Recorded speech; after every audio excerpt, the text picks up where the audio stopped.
Hi, I'm Debbie Pask, and I want to talk to you about what makes a great leader or a coach, or what's your X factor as a great leader or a coach, or anyone that's working with people. So my formula is 3 parts. The first part is looking at your greatest challenge or your greatest difficulty in life.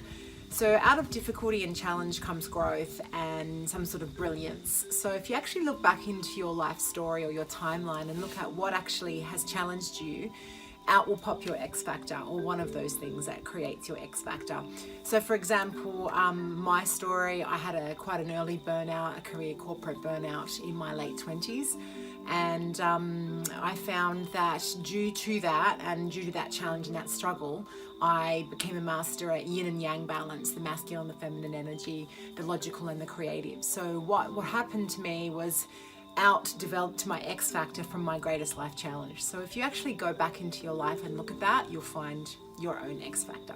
The second one that I would say is that's naturally, intuitively and creatively your X factor is what your natural fallback talents are, not what you've learned or what you've been trained or not even what you've studied. And the best way to ask that question is to actually ask a bunch of friends or work colleagues and ask them this question in this way. What do people come to me for? What do people really need from me? And I think that you'll find that out comes some interesting insights about why they really need you or what they really need you for. And you'll find that you do that naturally.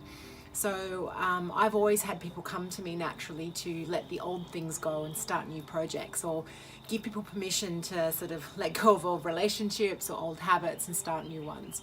Or the other thing that I do naturally is I can get given a whole lot of data and information and find those unique patterns that come out of that. So it's almost like someone can download a million bits of data and then I'll find the simple focus or the answer or the solution. I've done that my whole life quite naturally, and I didn't realize I did that. But when you actually reflect deeply on what you naturally fall back on, that's also your X factor.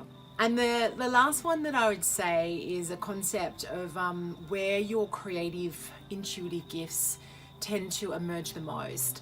So if you think of the 3 main ways that we interpret intuitive data, it's clairvoyance, which is I can see or I can envision or I can have a visual cue. So people that are highly visual often have natural clairvoyance.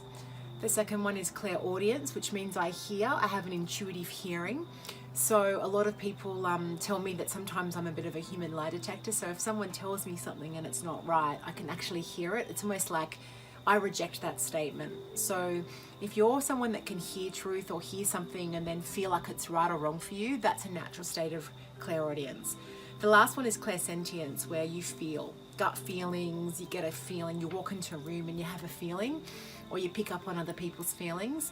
That's Clair-sentience, where you feel deeply.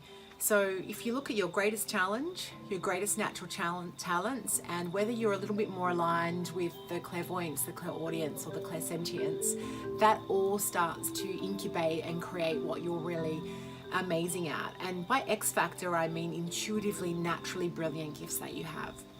So if you're still not sure, maybe get in touch and I can help you find yours. But in the meantime, have a go at answering those questions and see how you go.